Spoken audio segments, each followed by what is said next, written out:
আমার প্রিয় দর্শক ও শ্রোতাবৃন্দ, গল্পটির নাম কাল্পনিক।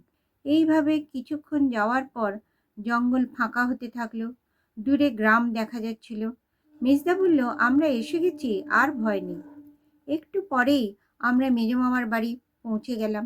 ছোট মাটির বাড়ি, সামনে একটা বড় বারান্দা, চারিদিকে অনেক বড় বড় গাছ, ফুলের গাছও আছে।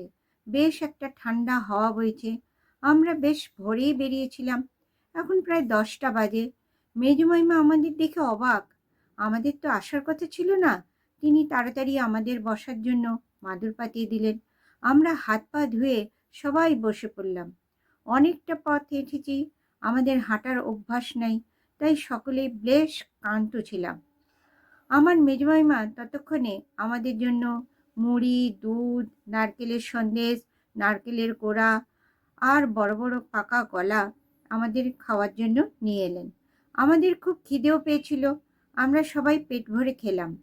আমি মাংস খেতে ভালোবাসতাম না, তাই মেজদা বলল, চল পুকুর থেকে মাছ ধরে নিয়ে আসি। কারণ মামিমা মেজদাকে খাবারের ব্যবস্থা করতে বলেছিলেন। ওদের সবজি কিনতে হতো না, বাগানেই সব রকম সবজি হতো। তেল মশলাটাই শুধু কিনতে হতো। আমার সেজো মামার মেয়ে একটা বালতি নিয়ে পুকুরের পাড়ে গেল। আমিও বাচ্চাদের নিয়ে পুকুরের পাড়ে গেলাম। মেজদা শেষদা প্রথমে জাল দিয়ে কিছু ছোট ছোট মাছ ধরলো। তারপর ওরা খালি হাতেই মাছ ধরতে লাগলো। আমি তো দেখে অবাক হয়ে গেলাম, কিভাবে পুকুরের ধারে ধারে হাত দিয়ে বড় বড় কই, শোল, ল্যাঠা, মাগুর ঝপঝপ করে ধরে ফেললো। আমার সেজো মামার মেয়েও খুব চুস্ত।